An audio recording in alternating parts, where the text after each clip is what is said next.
जय हिंद प्रिय विद्यार्थियों, मैं रविंद्र कुमार आप सभी का हिंदी स्टडी मोशन पर स्वागत करता हूं। साथियों, इस वीडियो में आप हमारे साथ पढ़ेंगे हिंदी पद्य साहित्य का विकास पर आधारित टॉप 61 बहुविकल्पी प्रश्नोत्तरों को। तो यहाँ पर हमने ऐसे प्रश्नोत्तरों को चुना है जो कि आपकी बोर्ड परीक्षाओं में पूछे जाया करते हैं और अक्सर यहाँ से प्रश्न तो कंपटीशन वाले पेपर में भी बन जाते हैं। तो साथियों, आप सभी लोग वीडियो को अंत तक देखिएगा और हम प्रयास करेंगे कि एक बार में ही आपको समझ में आ जाए, क्योंकि यहाँ से आपके पेपर में 5 अंक आते ही आते हैं। तो आइए फिर वीडियो को शुरू करते हैं और आप सभी लोग वीडियो अच्छा लगेगा तो लाइक ज़रूर करना। तो यहाँ पर पहला प्रश्न दिया गया है, आदिकाल का एक अन्य नाम है। तो आदिकाल का जो एक दूसरा नाम है वह है सिद्ध सामंत काल। कौन है भैया? सिद्ध सामंत काल। अब ये कैसे? देखो, आदिकाल मतलब शुरुआती काल, और शुरुआत काल का क्या है आप ऐसे याद कर लो। कोई बात सिद्ध हो जाती है तो एक आधार हो जाती है। क्या हो जाती है भैया? वो आधार हो जाती है। और आधार कहाँ पे होता है? आदि में होता है, शुरुआत में होता है। ठीक है, इस प्रकार से याद रखिएगा कि आदिकाल का दूसरा नाम सिद्ध सामंत काल है। अगला प्रश्न दिया गया है, वीर गाथा काव्य की विशेषता है। वीर गाथा, इसको याद रखना बहुत आसान है। क्या याद रखना आसान भैया? वीर यहाँ पर आ रहा है, वीर गाथा में वीर आ रहा है ना। और यहाँ पर आप विकल्प देख रहे हैं गा वाला। यहाँ पर युद्ध की बात आई और वीरता का प्रदर्शन किया कहाँ जाता है? युद्ध भूमि में किया जाता है। इसका मतलब वीर गाथा काव्य की विशेषता है युद्धों का सजीव चित्रण। चलिए अगला देखते हैं। अगला दिया गया है, नरपत नाल्ह ने लिखा है। तो नरपत नाल्ह की कौन सी रचना है, इसके बारे में बताना है। हम बताएं कैसे, याद रखो। देखिए, नरपति, नरपत मतलब होता है राजा। और कितने राजा? 20 लद्दे। क्या है यहाँ पे भैया? 20 लद्देओ, है ना, 20 लद्देओ। इस प्रकार से आप याद रखिएगा कि 20 लद्दे, वह को छोड़ दो अगर, तो नरपत 20 लद्दे हो गया। याद रहेगा ना। चलिए अगला देखते हैं। अगला आया है, निम्नलिखित में से किसे हिंदी का प्रथम कवि माना जाता है? तो सर्वमान्य है। क्या सर्वमान्य है? कि सरहप्पा जी को हिंदी का सबसे पहला कवि माना जाता है। ठीक है, चलिए अगला प्रश्न देखते हैं। ये सरल था और इसको याद रखना भी आसान है। जो कठिन होगा उसको हम ट्रिक से आपको रिलेट करवा देंगे। तो यहाँ पर अगला प्रश्न आया है, हिंदी के प्रथम कवि सरहप्पा किस वर्ग के थे? ये किससे संबंधित थे? तो यहाँ पर दोस्तों ये सही हो जाएगा सिद्ध साहित्य से। किससे संबंधित भैया? सिद्ध साहित्य से। और सरहप्पा कब के कवि हैं? ये आदिकाल के कवि हैं। दो बातें हो गई कि आदिकाल के कवि हैं सरहप्पा, और दूसरी बात आपने अभी पढ़ा था कि सिद्ध सामंत काल आदिकाल का ही अन्य नाम है। उसी को वीरगाथा काल भी कहते हैं, उसके कई सारे नाम हैं। ठीक है, तो सरहप्पा किस वर्ग के कवि थे? सिद्ध साहित्य कवि, सिद्ध साहित्य कवि थे। आप इसको कैसे याद रखोगे? इनके साथ में और भी एक पॉइंट याद करवा देते हैं पहले। सरहप्पा का दोस्तों मूल नाम था राहुल भद्र। क्या नाम था? राहुल भद्र नाम था। और इनको यानी सरहप्पा को हिंदी का पहला कवि माना जाता है। इस चीज को याद रखिएगा। चलिए अगला देखते हैं। ये अगला आया है, निम्नलिखित में से कौन ज्ञानाश्रयी शाखा के कवि नहीं है? क्या बात कर रहा है? ज्ञानाश्रयी शाखा के लेकिन नहीं है कह रहा है। तो नहीं है कौन ज्ञानाश्रयी के? भाई ये हो जाएंगे ग वाले विकल्प पर। कौन है? केशवदास जी। केशवदास जी ज्ञानाश्रयी और प्रेमाश्रयी से इनसे कोई लेना देना नहीं है। तो आइए अगला प्रश्न देखते हैं। अगला प्रश्न हो जाएगा, निम्नांकित में वीर गाथा काल में लिखित कौन सी रचना है? वीर गाथा काल, वीर गाथा काल यानी आदिकाल। आदिकाल की कौन सी रचना भैया यहाँ पे? तो ये जो देख रहे हैं आप घा वाले विकल्प पर, संदेश रासक। तो संदेश रासक जो रचना है यह वीर गाथा काल की रचना है। अगर इसके लेखक की बात कर लें तो कैसे याद रखोगे? संदेश रासक, संदेश रासक है अब्दुल रहमान का। ठीक है, और एक चीज बता दें, अब्दुल रहमान ने तो संदेश रासक लिखा ही है, और आपने पढ़ा होगा हजारी प्रसाद द्विवेदी ने भी लिखा है। इस प्रकार से आप यहाँ पर गलत भी कर सकते थे, लेकिन याद रखिएगा कि बाकी जो हैं वो वीरगाथा काल की नहीं है। तो बचेगी तो यहाँ पर संदेश रासक ही। अब इसको चाहे वीरगाथा काल की कह लो या आधुनिक काल की कह लो, दोनों बातें हो जाएंगी। चलिए अगला देखते हैं। अगला आया है, निम्नलिखित में से कौन सा ग्रंथ रासो परंपरा का श्रेष्ठ महाकाव्य है? आपने रासोचरित सुना होगा, बहुत सारे रासो हैं। ठीक है, तो उनमें से जो ये है पृथ्वीराज रासो, यह ग्रंथ जो है रासो परंपरा का सर्वश्रेष्ठ महाकाव्य है और इस पृथ्वीराज रासो को लिखने वाले चंद बरदाई जी हैं। इस चीज को कैसे याद रखोगे, देखो अगला आ ही गया है, यहाँ पर पूछा गया है पृथ्वीराज रासो के रचनाकार हैं। तो पृथ्वीराज रासो के रचनाकार कौन हो जाएंगे, पृथ्वी मतलब एक ग्रह हो गया और इसके साथ में जोड़ दो एक उपग्रह चंद। तो पृथ्वीराज रासो के रचनाकार कौन है, चंद बरदाई हैं। क्लियर हो गया। और ये जो पृथ्वीराज रासो है वीर काव्य है। चलिए अगला प्रश्न देखते हैं। निम्नलिखित में से पहचान कर लिखिए कि कौन सी प्रवृत्ति आदिकाल के काव्य में वर्णित साहित्य से संबंधित है। तो यहाँ पर आपके पेपर में भी इसी प्रकार से एक प्रवृत्ति पूछी जाती है, एक विशेषता पूछी जाती है। तो यहाँ पर पूछा गया है कि आदिकाल के काव्य में वर्णित साहित्य जो है उससे संबंधित कौन सी प्रवृत्ति है। तो दोस्तों यहाँ पर इसका विकल्प आपका सही हो जाएगा युद्धों का, क्या है भैया, युद्धों का विशद वर्णन। पहले ही हमने बात कर लिया था, आदिकाल वीर गाथा काल, वीर की बात आ जाए, वीरता की बात आ जाए तो युद्ध की बात आ जाएगी। चलिए अगला प्रश्न देखते हैं। अगला है इनमें से हिंदी का प्राचीनतम, क्या कह रहा है, प्राचीनतम मतलब सबसे पुराना महाकाव्य कौन सा है और किस भाषा में कह रहा है, हिंदी का। जब हिंदी का सबसे प्राचीन महाकाव्य पूछे तो ये है पृथ्वीराज रासो और इसको लिखने वाले कौन भैया अपने, ये हैं चंद बरदाई। अगला देखो, वीर गाथा काल के कवि हैं। तो वीर गाथा काल के कवि कौन हैं, यहाँ पर सही हो जाएंगे चंद बरदाई। अभी आया है, नाम बताया ही गया था। बाकी जो लोग हैं ये वीर गाथा काल के बाद के हैं। अगला देखो, निम्नलिखित में से कौन आदिकाल के कवि नहीं है। क्या बात कर रहा है, नहीं है। तो नहीं है, देखिए यहाँ पर बिल्कुल नया सा आ गया है। सुमित्रा नंदन पंत जी जो है ना, ये हैं छायावाद युग के, ठीक है, यानी शुक्ल युग के हैं। तो यही नहीं है आदिकाल के, बाकी सभी लोग आदिकाल के हैं। अच्छा, अगर इनकी रचनाओं को याद किया जाए बाकी सबकी तो याद कर सकते हैं सारंगधर। देखो पहले पे आया सारंगधर, सारंग, यहाँ पे रंग आ रहा है, इनकी रचना है हमीर। तो कैसे याद रखोगे, सारंग रंग आ गया और इनकी रचना है अमीर, है ना, याद हो जाएगा। सारंगधर की रचना हमीर रासो। और जगनिक, जगनिक को हमने बताया कि इसको गजनी याद करा करो। क्या याद करा करो भैया, जगनिक को गजनी याद किया करो। और गजनी का धमाल, आपने देखा था गजनी कट वाले बाल चले थे, वो धमाल कर दिए थे। तो यहाँ पर भी गजनी का धमाल, धमाल बोले तो परमाल। तो जगनिक की रचना है परमाल रासो। आगे अंत में आ गए हैं चंद बरदाई जी, तो अभी बताया ही गया पृथ्वीराज रासो। चलिए अगला देखते हैं। निम्नलिखित में से कौन सी रचना भक्ति काल में लिखी गई है। तो भक्ति काल की कौन सी रचना भैया, तो यहाँ पर भक्ति काल है, ये हो जाएगा सूर सागर। कौन सी रचना हो जाएगी भक्ति काल की, सूर सागर रचना हो जाएगी। और ये सूर सागर, सूर सहारा वाली साहित्य लहरी किनकी रचनाएं हैं, तीनों सूरदास जी की हैं। अगला देखो, अगला दिया गया है काव्य साहित्य में यानी पद्य साहित्य में कौन सा काल स्वर्ण काल कहलाता है। एक चीज बताएं, स्वर्ण बोले तो सोना, और सोना कहाँ पे है, ये जो सोना होता है ना, सोना जो धातु होती है ज़्यादा दिन नहीं साथ देती है ना, और ये लालच भी बुरा होता है इस सोने का। एक जो दूसरा सोना है वो बहुत अच्छा होता है, भक्ति का सोना। अगर भक्ति की ईश्वर मिल गया तो उससे बड़ा सोना कोई हो ही नहीं सकता। याद रहेगा ना, स्वर्ण काल किसका नाम है भैया, भक्ति काल का नाम है। अगला दिया गया भक्ति काल की रचनाओं में निम्नलिखित में से कौन सबसे अधिक लोकप्रिय है। लोकप्रिय बोले तो लोकप्रिय, लोकप्रिय बोले मतलब लोग जिसको ज़्यादा मानते हैं, ज़्यादा चाहते हैं, ज़्यादा पसंद करते हैं। तो भक्ति काल की ऐसी रचना जो है भैया, यह है श्री रामचरित मानस। कौन है, श्री रामचरित मानस। श्री रामचंद्र जी का जो मानस है उसको सब लोग पसंद करेंगे। तो भक्ति काल की सबसे लोकप्रिय रचना हो गई श्री रामचरित मानस। अगला, निम्नलिखित में से भक्ति काल का महाकाव्य है। भक्ति काल का कौन सा महाकाव्य है, काल की बात याद रखना और महाकाव्य की भी बात याद रखना। तो यहाँ पर फिर भी वही आ जाएगा, छाया हुआ श्री रामचरित मानस, ये भक्ति काल का महाकाव्य है। बाकी जो हैं जैसे पृथ्वीराज रासो आदि काल का हो जाएगा। अगर देख लें साकेत कामायनी तो ये आधुनिक काल के हो जाएंगे, है ना। अगला देखो, निम्नलिखित में से कौन प्रेमाश्रयी शाखा के कवि नहीं हैं। प्रेमाश्रयी मतलब प्रेम का आश्रय लेकर लिखने वाले, मतलब ऐसा कवि बताओ जो प्रेम का आश्रय लेकर जिसने न लिखा हो। तो ये हो जाएंगे भैया सूरदास जी। कौन भैया, सूरदास जी हैं। ये प्रेमाश्रयी के नहीं हैं बल्कि कृष्णाश्रयी शाखा के कवि हैं।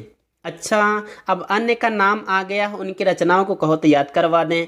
जैसे जायसी का है पद्मावत, अखरावट, आखिरी कलाम, प्रसिद्ध रचनाएं हैं, सबको पता होंगी, नहीं पता है तो याद रख लेना।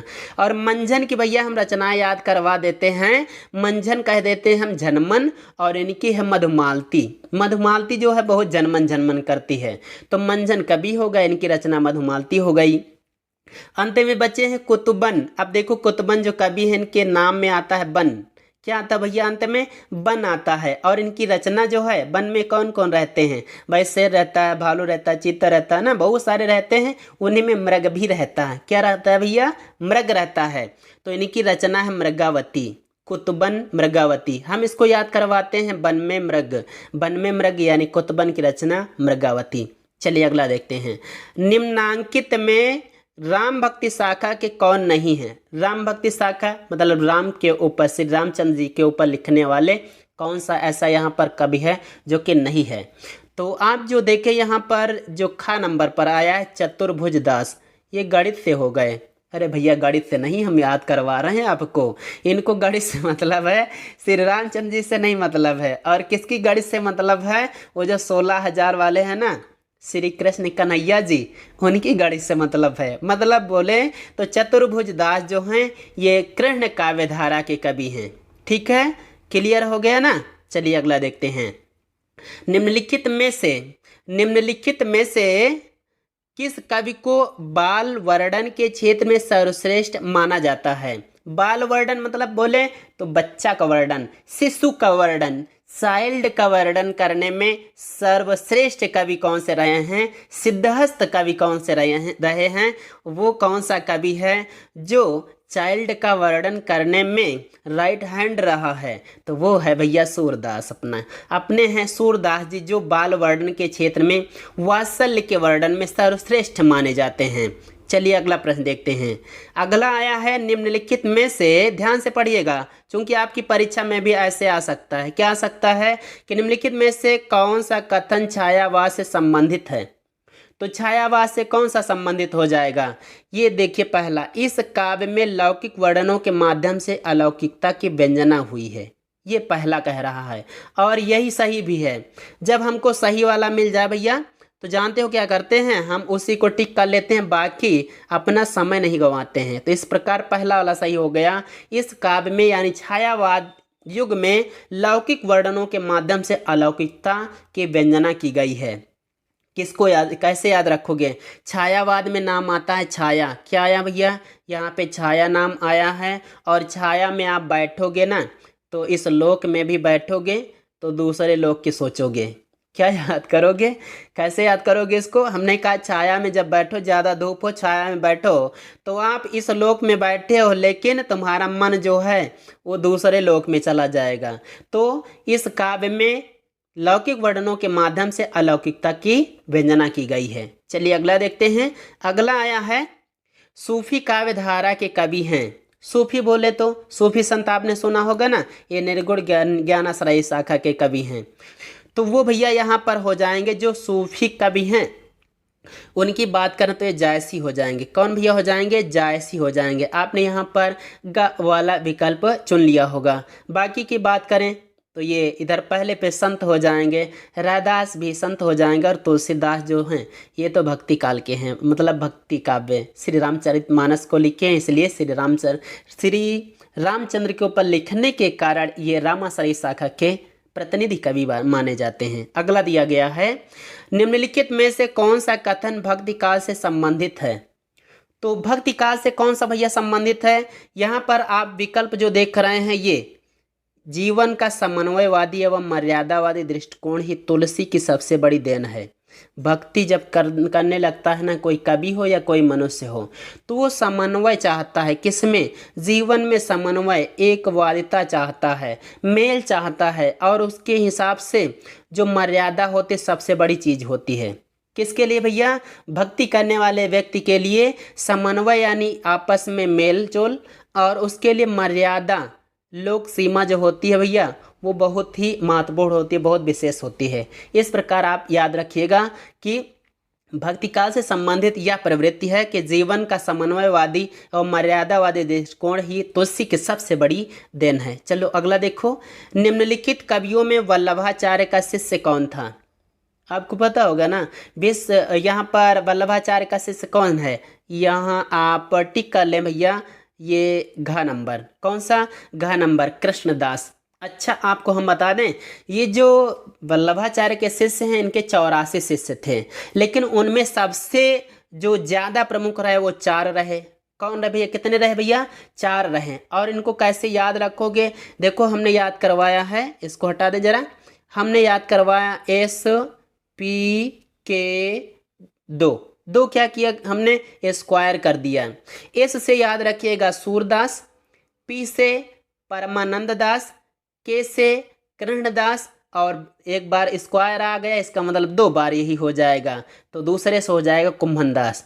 तो सूरदास, परमानंद दास, कृष्णदास और कुंभनदास। अगर ऐसे न याद होता हो तो हम बता दें कैसे याद रखो।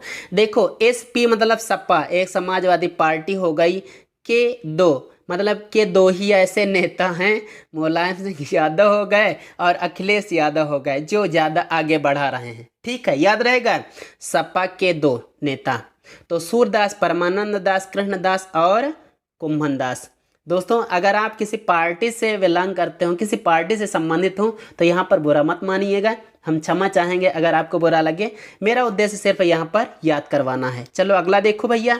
अगला दिया गया है कृष्ण भक्ति काव्यधारा के अंतर्गत आते हैं। तो कृष्ण भक्ति काव्यधारा के अंतर्गत कौन आते हैं? यहाँ पर इसका विकल्प है पहला वाला जो सही, यही हो जाएगा। सभी ब्रजभाषा के कवि, ब्रजभाषा के जितने भी कवि हैं सभी कृष्ण भक्ति काव्यधारा के अंतर्गत आते हैं। बाकी अगर हम बात कर लें तो सबके सब पूरे विकल्प नहीं सही हो रहे हैं। ये अगला देखिएगा। अगला दिया गया है, निम्नलिखित में से कौन सा कथन भक्ति काल से संबंधित है? भक्ति काल से संबंधित कौन सा कथन हो जाएगा?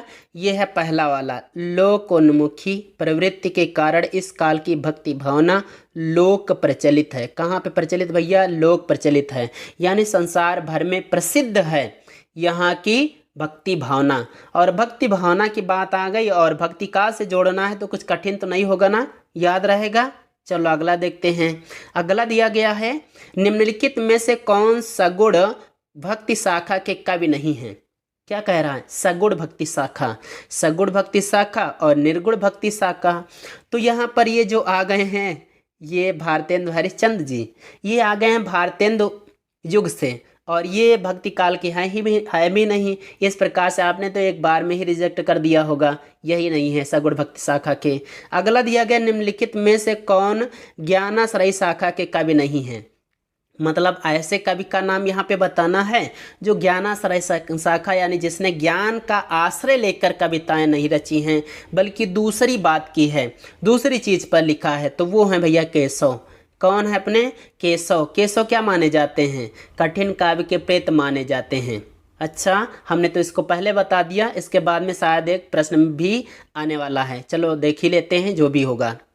रीतिकाल से संबंधित विशेषता है। रीतिकाल कौन सा काल आ गया भैया? ये भक्ति काल, रीतिकाल साथ साथ वाले चल रहे हैं, थोड़ा आगे पीछे हैं। ठीक है, तो यहाँ पर भक्ति रीतिकाल से संबंधित विशेषता की बात अगर कर जाए ना, तो यहाँ पर विकल्प सही हो जाएगा आपका घ वाला, नारी सौंदर्य का विलासितापूर्ण चित्रण। बहुत ही विलासितापूर्ण चित्रण किए हैं नारी की सुंदरता का।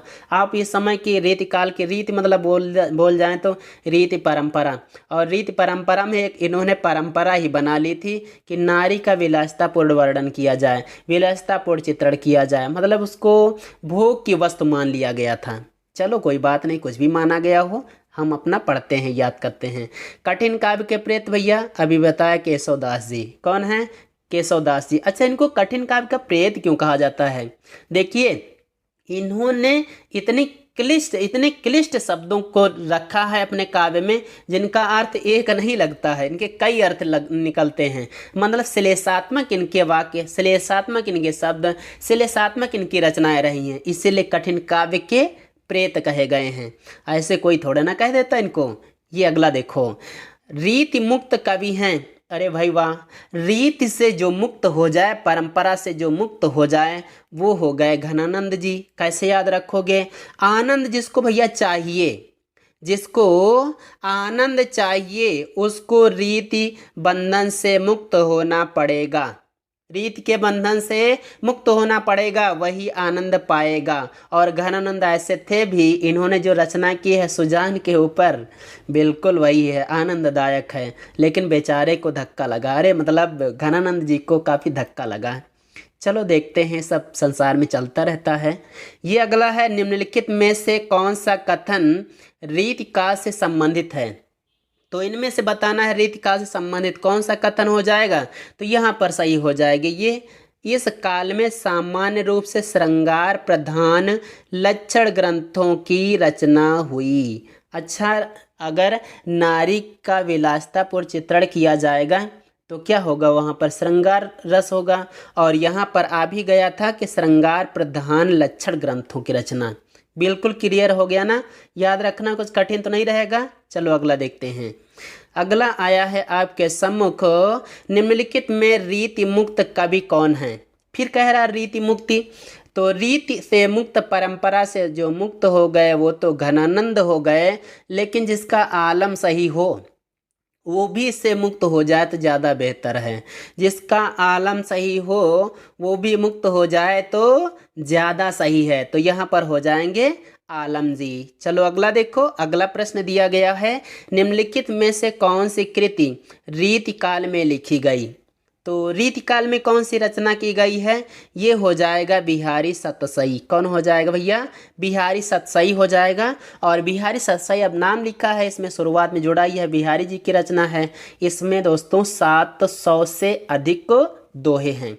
जिस भी रचना में 700 से अधिक छंद होते हैं या दोहे होते हैं उसको सतसई बोलते हैं। सत मतलब 7 और सई मतलब 100 वाली, तो 700 छंदों वाली जो रचना होती है सतसई होती है।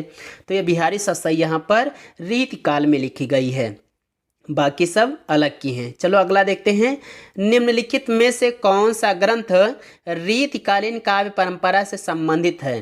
फिर रीतिकालीन काव्य परंपरा से संबंधित पूछ रहा है और आ भी गया है वही भैया बिहारी सतसई। क्या बार बार बताना पड़ेगा? नहीं भाई, याद रहेगा, बिल्कुल क्लियर है, याद रहेगा। आप लोग तो बुद्धिमान लोग हैं ना। आइए देखते हैं अगला, रीतिकाल की निम्नलिखित प्रमुख प्रवृत्तियों में से कौन से सर्वाधिक महत्वपूर्ण है? महत्वपूर्ण सभी हैं। इसके कहने का मतलब ये हुआ कि महत्वपूर्ण सभी हैं, लेकिन सबसे ज़्यादा महत्वपूर्ण कौन सी है? तो वो है श्रृंगारिकता।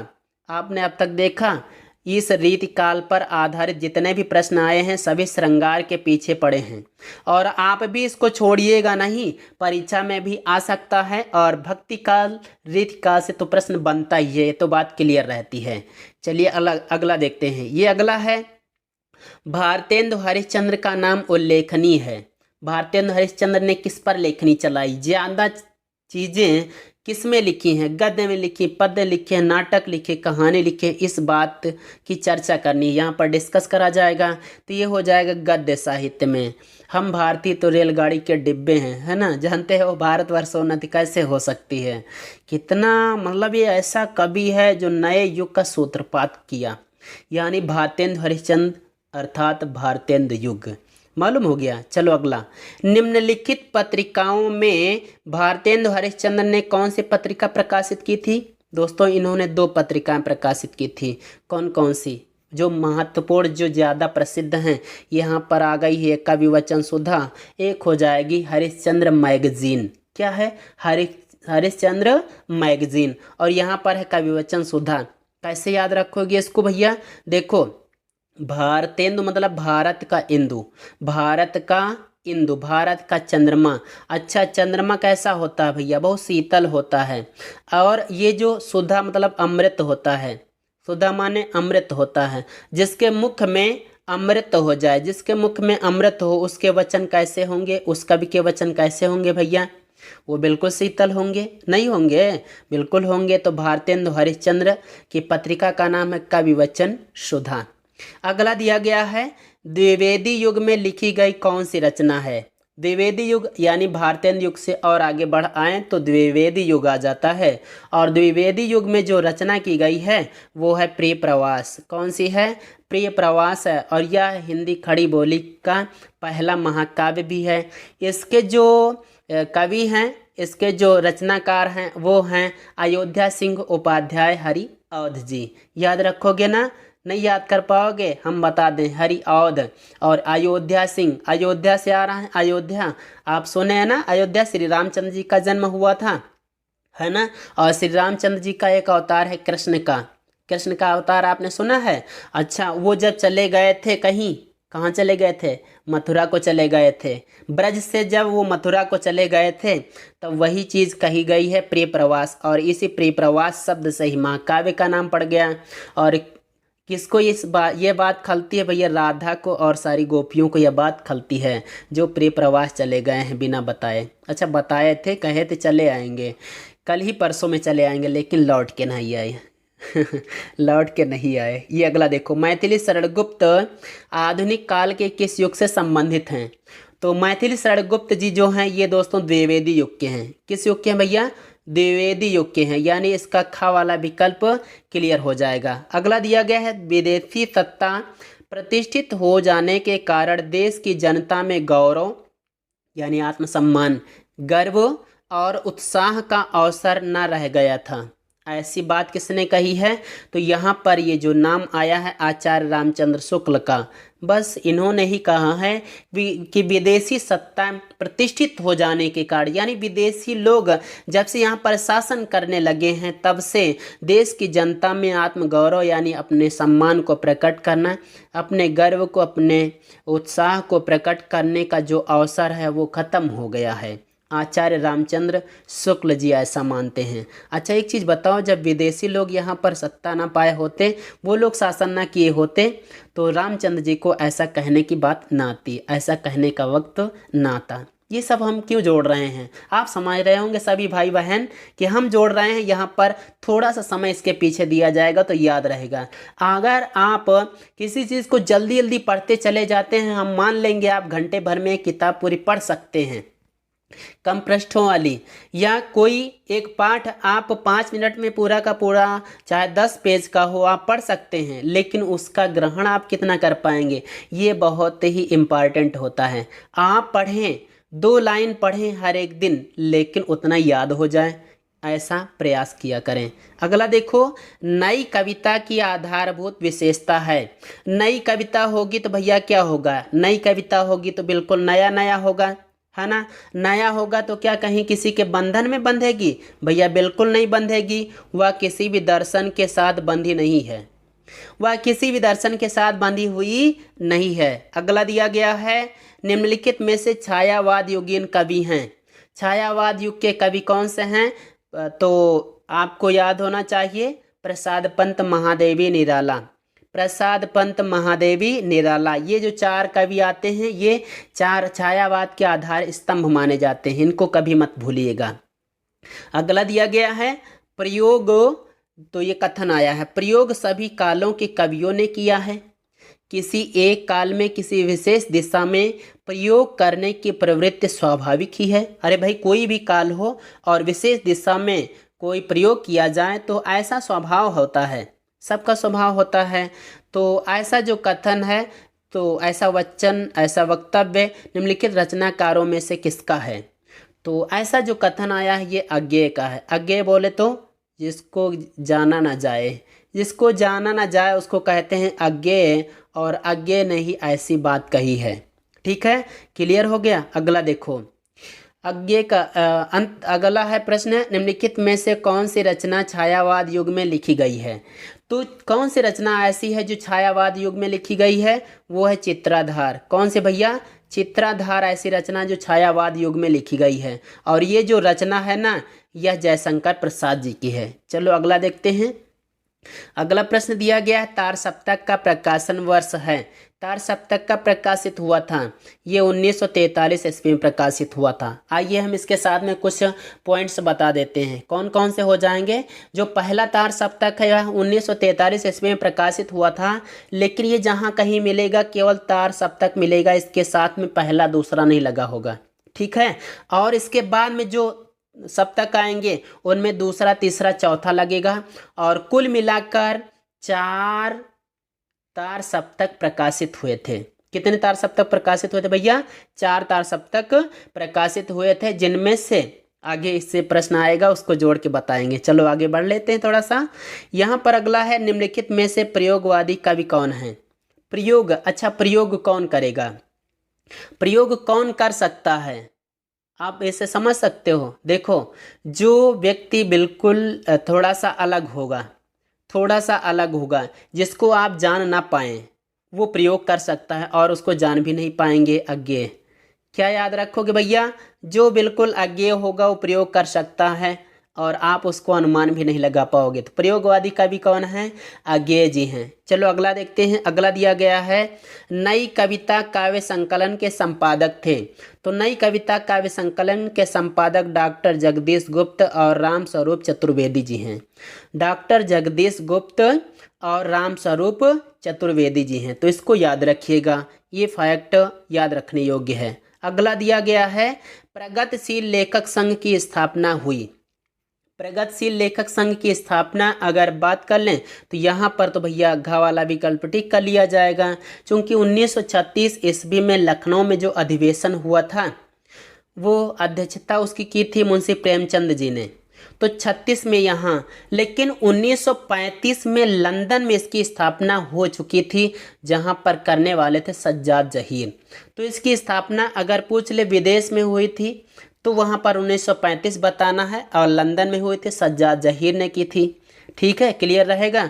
अच्छा, ऐसा अगर आपके पेपर में आ जाए कि 1935 में हुई थी कि 36 में हुई थी, तो ऐसा नहीं आएगा, ठीक है। तो यहाँ पर निश्चिंत रहिएगा कि आपके पेपर में या तो 35 आएगा या तो 36 आएगा। तो यहाँ पर लखनऊ में 1936 में पहला अधिवेशन हुआ था, तो 36 ही पूछा जाएगा। क्लियर हो गया। अगला देखो, निम्नलिखित में से कौन छायावादी कवि हैं? छायावादी कवि कौन सा होगा? आप समझ सकते हो। यहाँ पर निराला जी जो हैं ये छायावादी कवि हैं। प्रसाद पंत महादेवी निराला, प्रसाद पंत महादेवी निराला। और ये निराले हैं, थोड़ा और भी काम कर सकते हैं। क्या काम कर सकते हैं आगे उसको भी बताएंगे। अगला दिया गया है, निम्नलिखित में से कौन सा कथन आधुनिक काल से संबंधित है? आधुनिक काल से जो संबंधित कथन है ये पहला वाला है। आधुनिक हिंदी काव्य आधुनिक कवियों के इसी स्वच्छंद और समर्थ व्यक्तित्व की अभिव्यक्ति है। तो आधुनिक हिंदी काव्य आधुनिक कवियों के इसी स्वच्छंद और समर्थ व्यक्तित्व की अभिव्यक्ति है। ये आधुनिक काल की विशेषता है। बाकी अगर और भी आप पढ़ते जाएंगे तो वहाँ पर कुछ क्लियर नहीं होगा, कुछ मतलब सही है ही नहीं। तो जो हमको पहले विकल्प मिल जाए सही वाला तो आगे देखने की भी ज़रूरत नहीं रहती है। अगर देखने की ज़रूरत पड़े तो एक और विकल्प हो सकता है, इनमें से सभी वही हो सकता है, लेकिन यहाँ पर ऐसा कुछ नहीं है, 3 ही विकल्प आए थे। अगला देखो, प्रकृति के सुकुमार कवि कहलाते हैं। प्रकृति के मतलब नेचर के सुकुमार कवि कौन कहलाएंगे? तो प्रकृति के सुकुमार कवि भैया पंत कहलाते हैं। कौन है? पंत। अच्छा, इनका पूरा नाम क्या है? सुमित्रा नंदन पंत। सुमित्रा, सुमित्रा में आता है सुमित्र। और अच्छा मित्र क्या होता है? अच्छा मित्र जो होता है भैया वो प्रकृति से, प्रकृति बोले तो स्वभाव से कह सकते हैं यहाँ पे, ठीक है, हम याद कराने के लिए ऐसा कह रहे हैं। तो जो स्वभाव से सुकुमार होता है वो मित्र ही होता है। सुमित्र जो होता है, अच्छा जो मित्र होता है प्रकृति से, नेचर से सुकुमार होता है, याद रहेगा। अगला देखो, कौन सा नया अलंकार छायावाद की देन है? छायावाद की देन क्या होगा? अच्छा, छाया में कौन बैठता है? छाया में इनमें से कौन बैठेगा? अनुप्रास कोई आदमी है? नहीं है। उत्प्रेक्षा नहीं है। संदेह नहीं है, बिल्कुल नहीं है। बचा कौन सा? मानवीकरण। छाया में कौन सा बैठता है? मानवीकरण। याद रखोगे कि ऐसा अलंकार जो मानवीकरण है जो छायावाद की देन है। तो मानव कहाँ बैठता है? छाया में बैठता है। अगला देखो, प्रगतिवादी कवि हैं। आ गई बात जो हम बताना चाहते थे भैया। प्रगतिवादी जो कवि हैं वो है निराला जी। तो निराला जी एक प्रकार से छायावाद युग के भी हैं और प्रगतिवादी कवि भी हैं। इस प्रकार से ये निराले हैं तो दो जगह पे इनका नाम आ गया है। कोई भी कवि हो क्या एक ही समय में वो काव्य रचना नहीं किया करता रहा, लेकिन ज़्यादा फेमस कितने समय में रहा है उसका नाम उतने कालों में लिया जाएगा। तो ये प्रगतिवादी कवि भी माने जाते हैं, क्योंकि यहाँ पर भी ये कायदे के फेमस रहे। बाकी लिखने वाले तो महादेवी भी लिखती रही, जयशंकर प्रसाद मान लो, ये तो निपट चुके थे, है ना, मतलब इनका स्वर्गवास हो गया था। चलिए अगला देखते हैं। प्रयोगवाद की विशेषता है। तो प्रयोगवाद की विशेषता कैसी होगी? अगर आपको प्रैक्टिकल करना है, प्रयोग करना भैया, प्रैक्टिकल करना है तो क्या चाहिए आपको? कुछ नया चाहिए। नया होगा तभी आप प्रैक्टिकल कर पाओगे, और नया होगा तभी आप प्रैक्टिकल करने की सोचोगे, है ना ऐसा? चलिए अगला देखें। ये तो याद हो गया होगा कि प्रयोग करने के लिए नया चाहिए। तार सप्तक के प्रवर्तक हैं। तो तार सप्तक के प्रवर्तक सच्चिदानंद हीरानंद वात्स्यायन अज्ञेय हैं। क्लियर हो गया? ये देखिए सच्चिदानंद हीरानंद वात्स्यायन अज्ञेय, कभी कभी अज्ञेय का पूरा नाम पूछ लेता है परीक्षा में, तो भी आपके लिए हेल्पफुल हो गया कि सच्चिदानंद हीरानंद वात्स्यायन अज्ञेय। ज़्यादातर साथियों को पता रहा होगा, जिनको नहीं पता रहा वो याद कर लेंगे। देखिए अगला दिया गया, सच्चिदानंद हीरानंद वात्स्यायन अज्ञेय द्वारा संपादित तार सप्तकों की संख्या है। पिछले प्रश्नों में जो आया था वहां पर हमने कहा था भैया कि जो अज्ञेय हैं इन्होंने 3 तार सप्तकों का संपादन किया था, 3 का संपादन किया था, और कुल मिलाकर 4 सप्तक आए थे। जो चौथा तार सप्तक आया था उसका संपादन डॉक्टर नामवर सिंह ने किया था। किसने किया था भैया? डॉक्टर नामवर सिंह ने किया था। चलिए अगला देखते हैं। भक्तमाल के कवि हैं। भक्तमाल के कवि कौन है भैया? यहाँ पर कौन सा हो जाएगा? अगर आपको यहाँ पर याद करना हो तो यहाँ पर देखो, इसके हिसाब से अगर देखा जाए भक्तमाल नाभादास, लेकिन यहाँ पर तो किसी का नाम आया नहीं है। भक्तमाल की रचना नाभादास ने की है, ये बात निस्संदेह है, तो नाम यहाँ पर होता नाभादास, तो बिल्कुल क्लियर हो जाता। अगर आपको यहाँ पर कोई संदेह हो, यानी इन विकल्पों में से हमने नहीं टिक किया, तो दोस्तों मेरे ख्याल से यहाँ पर मुझे जानकारी नहीं है कि इनमें से कौन हो सकता है। अगर आपको जानकारी है तो उसे आप कमेंट करके ज़रूर बताइएगा। अच्छा इतना तो कर ही सकते हो, आप सभी हमारे भाई बहन हो, इतना तो कर सकते हो हमारे लिए ना। चलो अगला देखते हैं। ये अगला दिया गया है, निम्नलिखित में से किस पत्रिका का संपादन पंडित प्रताप नारायण मिश्र ने किया? अच्छा यहाँ पर देखो, यहाँ पे आ रहा है पंडित और इधर आ रहा है मिश्र। अरे पंडित हैं तो मिश्र हैं, मिश्र और पंडित होते हैं। पंडित होते हैं तो ये ब्राह्मण भी तो कहे जाते हैं। क्या कहे जाते हैं भैया? ये ब्राह्मण भी तो कहे जाते हैं। तो पंडित प्रताप नारायण मिश्र ने जिस पत्रिका का संपादन किया वो है ब्राह्मण। अगला देखो, निम्नांकित में से कौन सी रचना भारतेंदु युग में लिखी गई? तो भारतेंदु युग में, और भारतेंदु ने ही इसको लिखा है। ये कौन सी है? प्रेम माधुरी। इसको आप पढ़ चुके हैं, बताने की कोई ज़रूरत नहीं थी। दोस्तों ये अगला और आज का अंतिम प्रश्न है, निम्नलिखित में छायावादोत्तर कवि कौन है? छायावाद के उत्तर कौन सा कवि हो जाएगा? ये हो जाएंगे अज्ञेय जी। कौन हो जाएंगे भैया? अज्ञेय जी हो जाएंगे छायावादोत्तर कवि। तो साथियों हम उम्मीद करते हैं कि आप सभी को हमारा यह तरीका पसंद आया होगा, और हम यह भी उम्मीद करते हैं कि हम जिस उद्देश्य को लेकर यहाँ पर इस वीडियो को लेकर उपस्थित हुए थे वो भी, उसमें भी हम कामयाब हुए होंगे कि आपको एक बार पढ़ने के बाद में याद भी हो गया होगा। अगर आपको कहीं कहीं पर कुछ भूल हो रही हो तो एक बार फिर से देख लेना, बिल्कुल क्लियर हो जाएगा। तो साथियों हमने कहा था कि अगर आपको वीडियो अच्छा लगे तो लाइक ज़रूर करना। तो दोस्तों भाई लाइक कर दो, जितने भी भाई बहन देख रहे हैं सभी लाइक कर दें, और एक दोस्त को शेयर भी कर दें। और अगर आप इस चैनल पर नए हैं तो चैनल को भी सब्सक्राइब कर लो, क्योंकि ऐसे वीडियो हम आगे भी लाते रहेंगे। आइए चलते हैं अगले वीडियो में, अगला टॉपिक लेकर फिर से उपस्थित होंगे। जय हिंद, वंदे मातरम।